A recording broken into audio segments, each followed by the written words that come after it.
That's my line. Stop it. You were so ready to go. You were so ready to... I was going to say, here's Negan. Okay, now you can do that. Ready? Here's Negan. Welcome, everyone, to Walking After Whiskey. I'm Shorty. And I'm Travis. We're going to break down your latest episode of The Walking Dead tonight. We're also going to break down some medium shelf whiskey. So, like, eye level for Shorty. Oh, yeah. Top for me. I actually had a stool.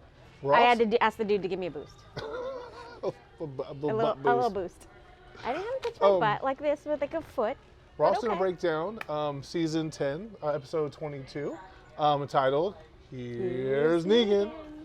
I was really hoping that there was actually going to be a little bit of, even if it was like an outtake, can you please show an outtake of him like bashing through a door or something? Like that would have been fantastic, but we didn't see that. He had that kind of Jack Nicholson smile. He had that ambiance going at the end. I love that. At the end, he absolutely did. He channeled his inner Jack. Yes. So show starts out that Carol and him are walking. After whiskey. And they should be. Everyone should be. So they're walking, and lo and behold, which I thought a little interesting that like Daryl goes ahead and gives up Leah's cabin for him to live in because he's like, oh, you know this place. That wasn't Leah's cabin. That was the place. That was the place outside of Alexandria where Carol used to live. Remember, that's what I thought too. That's what I thought. That's what I thought at the beginning, but then something clicked to me where I thought it was Leah's place. I don't know. What that was a bad click. I'm sorry. Bad click, people. I could be totally wrong. All right. I'm usually Reverse never this. wrong. So Carol drops Negan off. Carol drops Negan off, and then we get like he's going through a woe is me phase for sure, and then we finally get the back history of Negan, which everybody's been waiting for this, and it was great.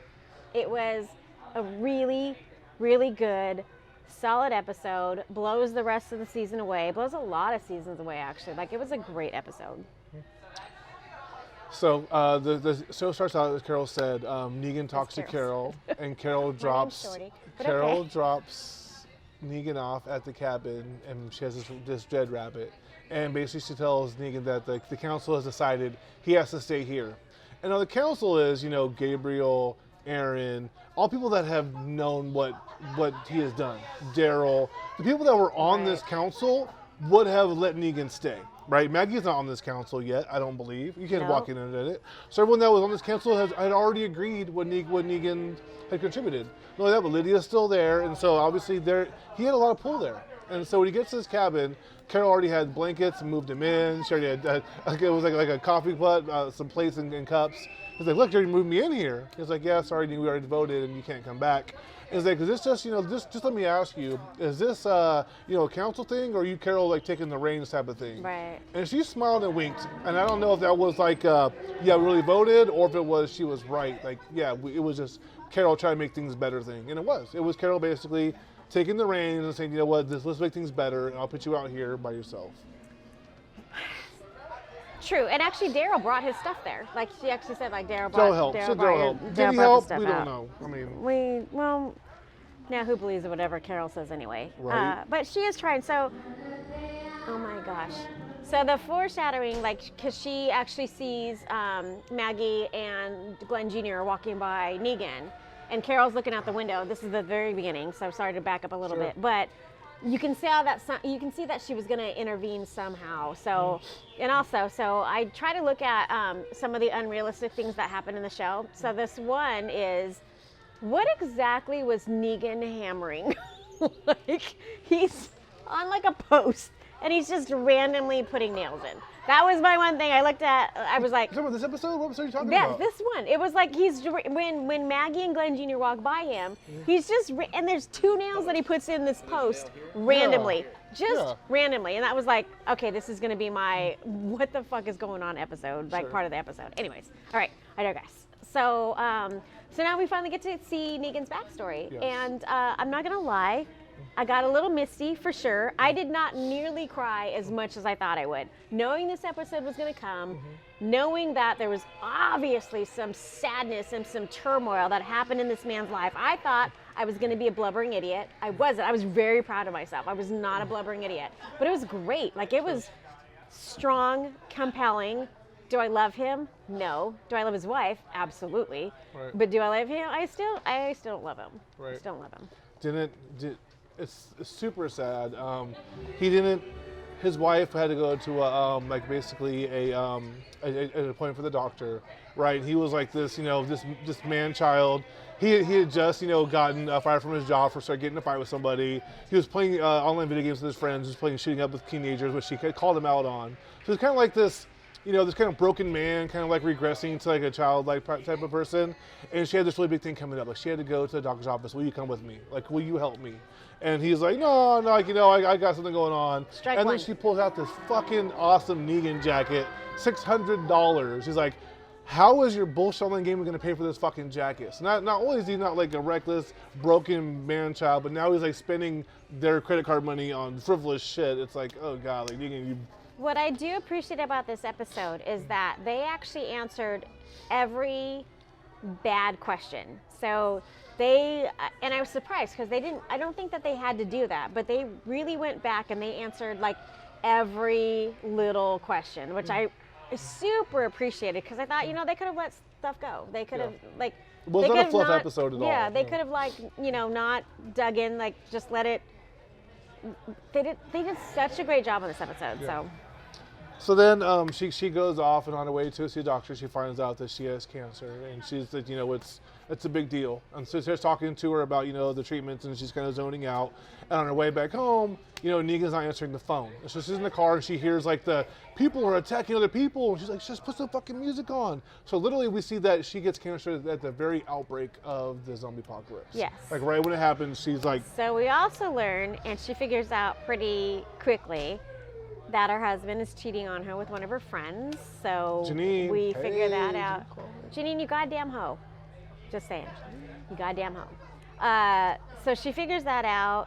I actually thought she was going to drive right to Janine's house. That's what I thought was going to happen, because that's what I would have done. Peeled out sports car. Right? But no, she goes home, and it was great that she kind of sets up the situation. So she's waiting for her husband to go home. She knows where he's been. Gun on the chair. Glock on the chair. Like, and it doesn't get it, like, nothing happens with it, but it was still like a.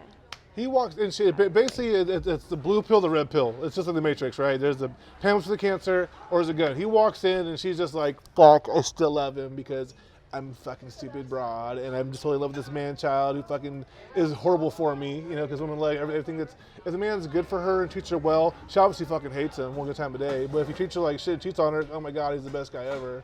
Sorry, that wasn't personal. Like at all. We got a little insight into Travis's life. That's fine. It's fine. So, like, who knows whatever made her decision. I just thought it was kind of a great moment because we knew that nothing was going to happen because obviously she, Negan's alive. So we knew nothing was going to happen. I just thought it was great that she had kind of a little bit of courage to at least kind of threaten his dumb, stupid fucking ass. And when he walked in, she didn't hide the gun. The gun was out there playing to see. No, it was a little hidden. It was under the table on her chair. So sure? It was on a bench chair. So it was a little hidden. I was wondering when that all happened, if she was going to give him he's like, sucks to be you, and then it would have been like pop city, or if it was kind of like she was like, just like, okay, that was just a moment of me being crazy. I think it was her going to try to force him to admit it. Sure. Because us chicks like to do that. Sure. She has all the evidence, but you don't want a gray, you want somebody to admit that to you. So that's what I think the gun was for. Whatevers. Whatevers.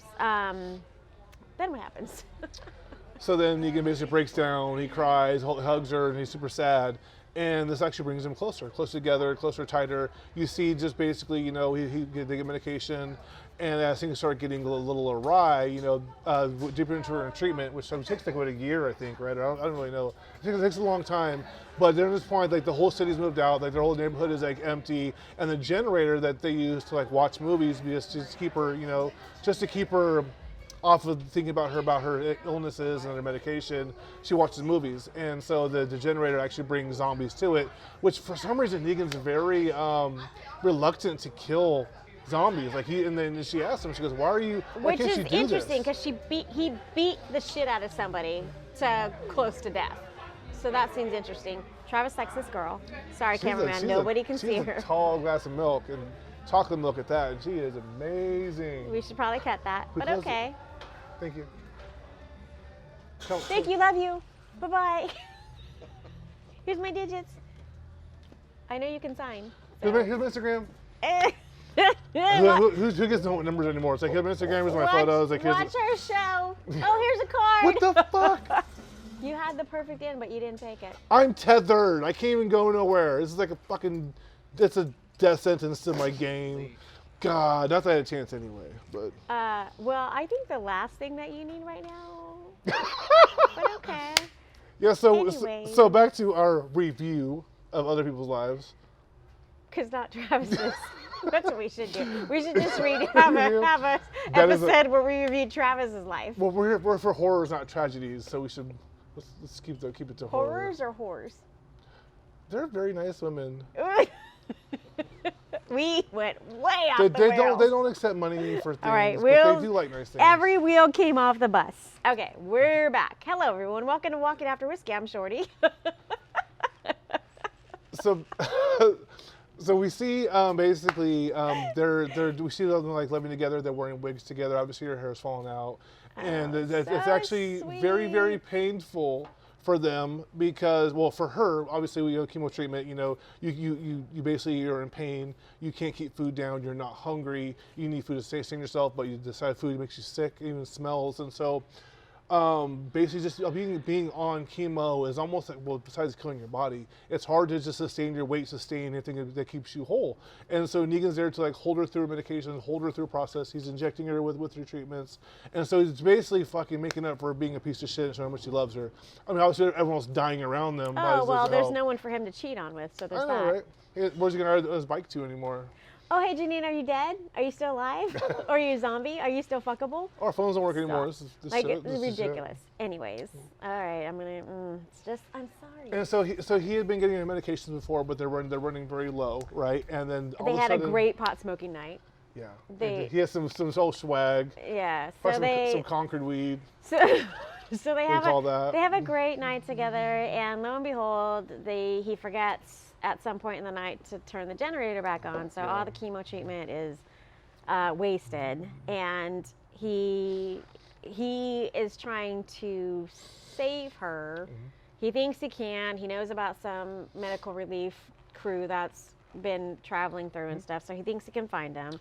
He met them before, and they said they travel the same routes. He's like, I know where they're going. I can go meet them up on a crossroad. And so he's like, let's be a couple days, stay here. On these vacations, and she basically pulls the gun out and says, "No, like let me go, let me die. You made up for everything you've done wrong. You made up for Just cheating on stay me." with me. She begs him to stay with her, but he can't handle it, so he leaves. And when I freaked out at the first point where I thought this is all going to be, I mean, we knew what was going to happen, right? But when I thought it was, oh my God, this is going to be bad. I'm pretty sure it says 6 weeks later, he finally finds these people. Right. Like, it is a Long. legitimate amount of time. Like, not a week, not a couple weeks. It's 6 weeks freaking later. He's delirious. He's malnourished. He hasn't eaten, slept, drank, whatever, in however long. Comes upon the medical crew that he's been seeking out for all this time. And they're like, well, look at this chump. Yeah.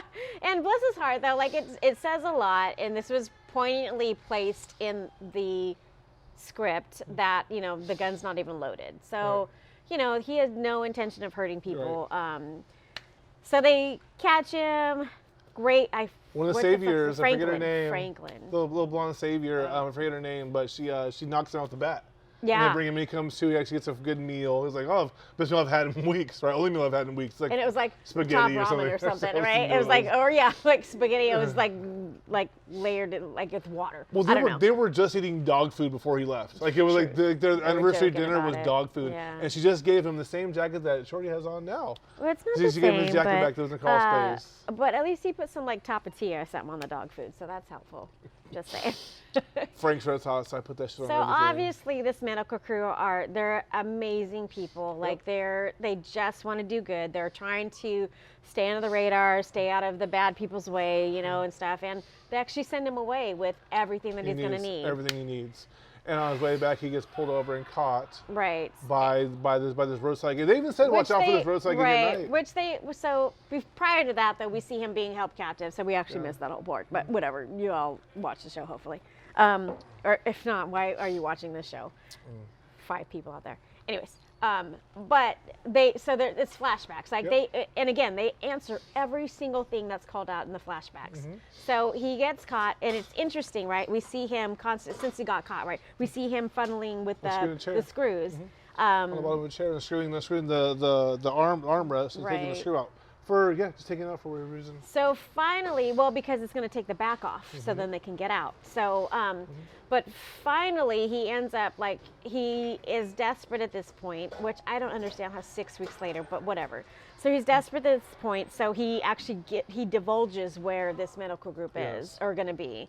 Yeah. They beat his ass already. They're going to dump out and pour his medication into it. Like we're going to pour it out in front of you. Like you're both going to die at this point. Like, we're going to pour it out in front of you, and you'll know that she died before we killed you. And we don't even know how long he's been there. Like we don't even know how long he's been captured for. So. So he finally divulges. They go obviously get him, but he gets away and he makes the decision. Like he sees that they've caught them. Yeah. He makes the decision to leave, which I actually thought, and I didn't look at the timestamp to see how far along we were in the show, but I actually thought, well, maybe he's going to help them at that point in time, and something's going to happen from there. But no, he's desperate to get back home to his wife. Desperate. Weeks and weeks out. And he probably doesn't even know how long it is at this point, right? Because he actually makes a comment that he's surprised at one point that she remembers what day it is, and she was just kind of joking anyway. Anyways, so from that though, oh my God, go back. We see where he got the jacket. We see all this stuff. Anyways, so he finally goes home. He finally gets home. And written on the door. So sweet. Don't leave me like this. It's funny. Most of the time we can't remember the name of an episode. But we both remember, and with a heart. So everybody knows what's going to happen. Super sad. But what I was shocked to find out, and I got to give Talking Dead some props, because I don't know that I would have noticed this, but and there can be arguments that, well, who changes constantly in the apocalypse? But for the most part, something can be said for, and I think the writer actually, so when I watched Talking Dead finally, we actually see, or somebody mentions, Nicole mentions, the comedian mentions, she's wearing the same thing. And you had actually said, well, who changes in the apocalypse? But it was a great, I tend to believe now, because she has a certain amount of decay for sure. So I absolutely agree with Nicole that with at least in a certain amount of days for sure, that she offed herself. So in this case, we see the pills, her medications all dumped out. So obviously took pills to kill herself. She has a bag over her head, zip tied. She zip tied her arms to the bed so she couldn't ever take it off. Yeah, right? It's around her neck. Something's around her neck to make sure that when he finds her, she did a lot of thinking to make sure that when he found her, because she knew it, everything led up to, she knew he was coming back. There was no doubt in her mind. I thought the bag was to suffocate her while she passed out. The pills are going to pass out. In suffocation, you're supposed to have a certain amount of euphoria. So that's good. So hopefully, So there's the one thing that doesn't get me. So she says, don't leave me. So does she say don't leave me because we see part of it, Negan's holding her singing "You Are So Beautiful to Me" because their favorite song is holding her in bed together. So, and she's in pain.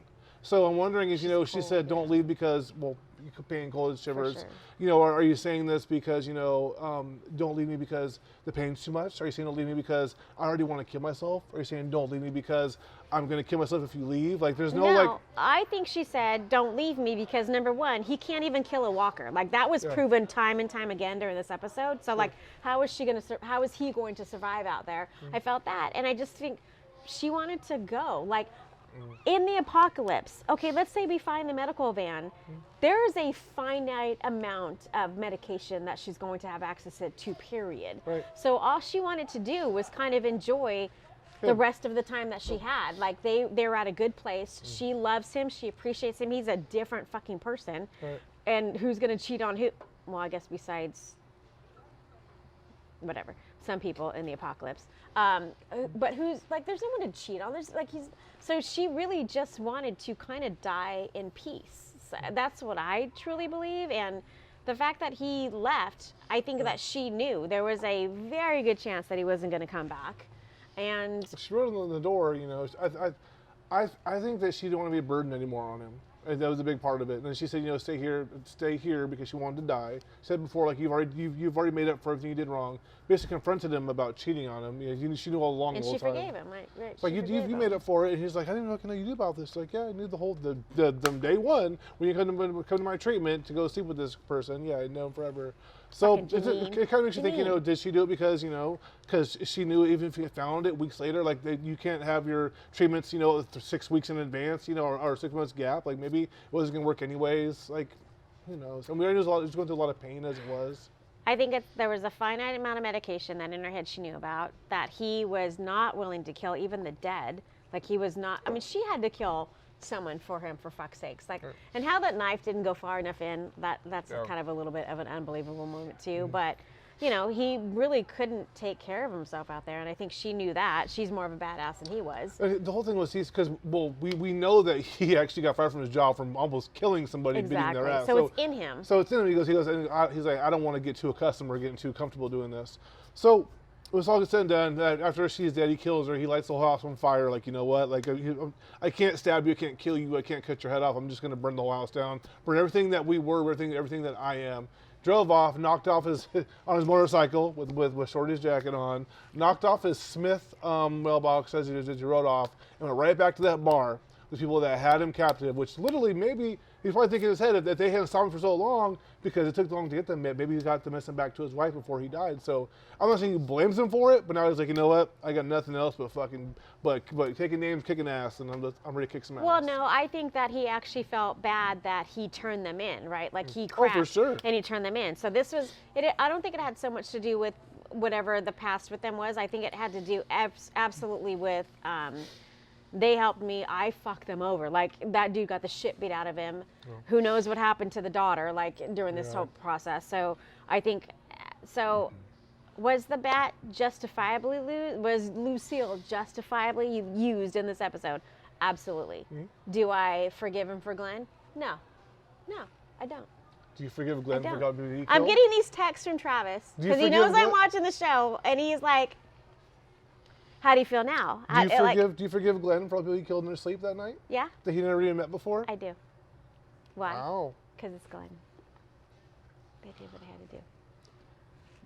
Whatever. So Negan goes back, he kills them all, saves the people, and basically sets this guy down who had beat his ass and goes, look, I got a long story to tell you, and you better hope I don't get done talking, because when I'm get done talking, I'm going to do something really, really bad to you. So Negan just starts laying on a table, just all of his pain, all of his woes. Well, he's always been, what I appreciate is he's always been a talker. Like, people always bitch about how much that fucking guy talks. Yeah. And it was great, though. Like, again, another story to fill in a gap, which I thought it was very poignant. I thought it was great. They didn't leave a single, from the episode, they didn't leave a single, like, backstory uncovered. Like, they addressed every single backstory that was brought up in this episode. So in between scenes of all this happening, laying out for these past scenes, we see Negan going back to get his bat, get Lucille, and actually he goes in his memory like, where's my bat? And right back in the season past, Michelle goes, it's still out there. We left it out there. So basically, they buried it out there. Like, he remembers that. So he goes back there and starts digging up these holes, like tons of holes around this tree, and finally, click, click, click. One of these holes literally has the bat. He unburies it with his hands, feels it, rubs it, kills a zombie with it, brings it back in the bat. They broke the bat. They killed the bat. They broke the fucking bat. But yeah, cracked it. But the barbed wire was old, and it had been under sun, and it had been how many years at that point? Well, not when, like, he dug out, like, the end, and then the other part was just in the grass, so. I want to think that they broke it. Whatever. So he has this epiphany. He's actually seeing Negan in a chair talking to himself, calling him a fucking. In the beginning. Calling him a joke. He burns the fucking bat, says that I'm done with that, but I am still Negan. Like I put Lucille to rest. But No, it does. I don't think it has anything to do with that. I think it has like he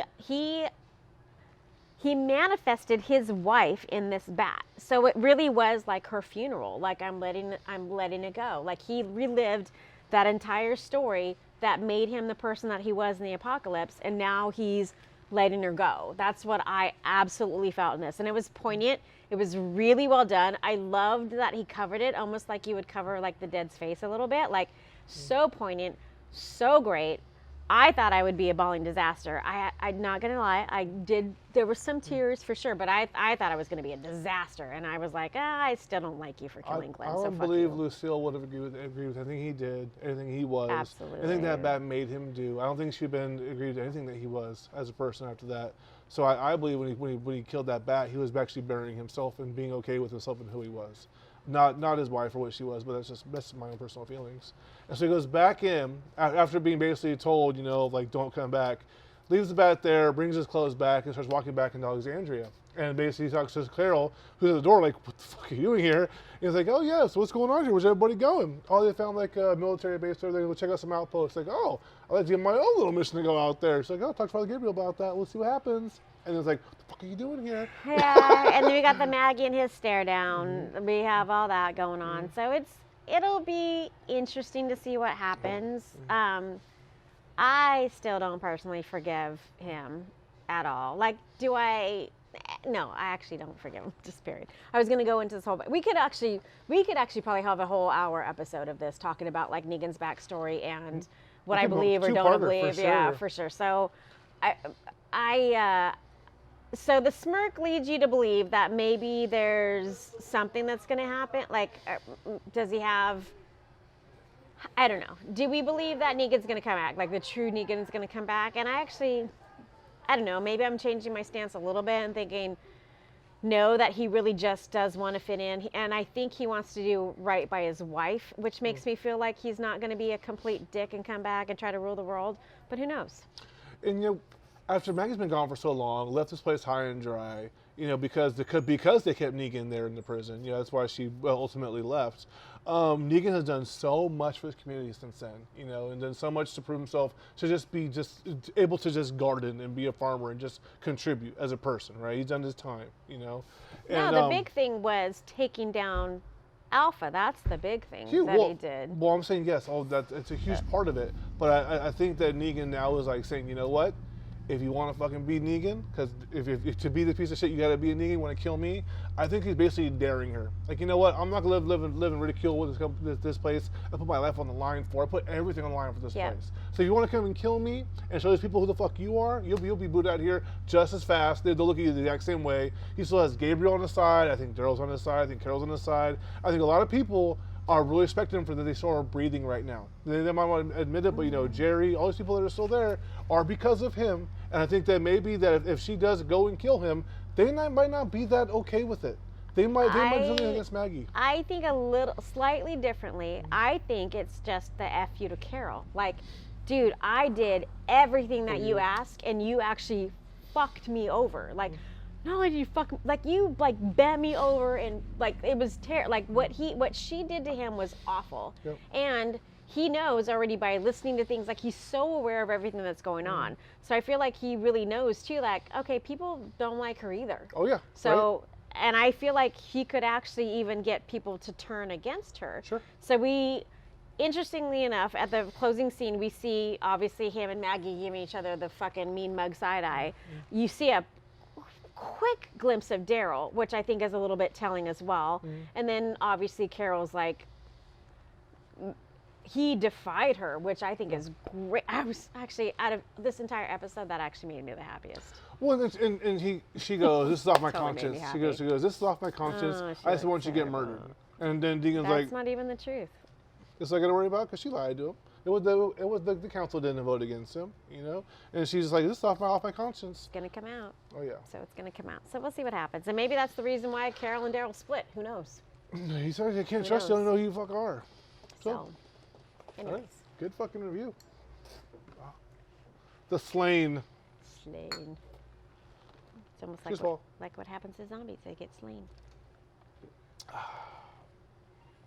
Got to go back to the 3 sips because. Oh. So the whiskey that Shorty brought for us tonight is Slane Irish Whiskey. And we got this whiskey because we got hats for it before we ever drank it. We did. So on St. Patrick's Day, we were at Father Patty's, and this was I had to be one of their sponsors because we got a lot of swag. So we got hats, we got some handkerchiefs, we got all kinds of stuff. So when I was at my local liquor store, thank God he exists. When I was at my local liquor store, I'm picking up my rum because that's what I do, and I always peruse the whiskeys anyway to see what we can possibly try, and then I saw that and I was like, that's the one because it is familiar in my head. What'd you think of it? Well, we're gonna find that out right now. Well, I've been drinking for some time. Cheers, everybody.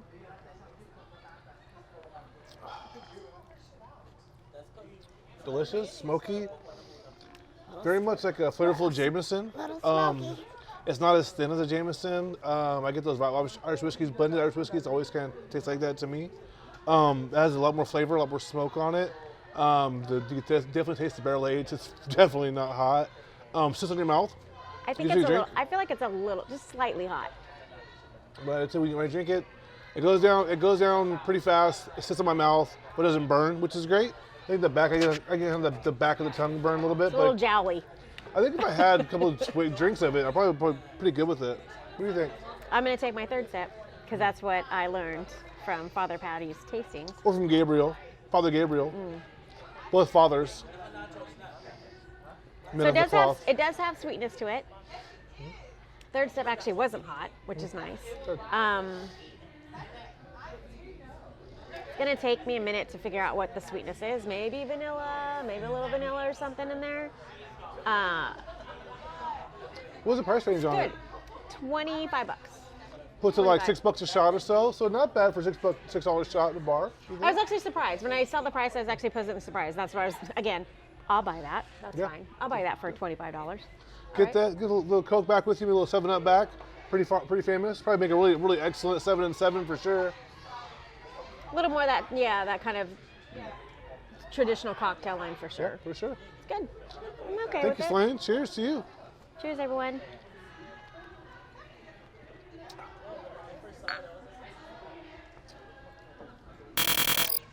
Shorty, I am. Would you like it on a tram? Would you like it with Would some I like Spam? it with some Coke? Would I like it with some folk? Would I like it with a bloke? Would you like it with a joke? Oh, I always like it with a joke. Yeah, but it would taste great with a cocktail. Awesome. Plus that price range, about $4 or $5, $6 a shot. Can't go wrong with that for I sure. was actually.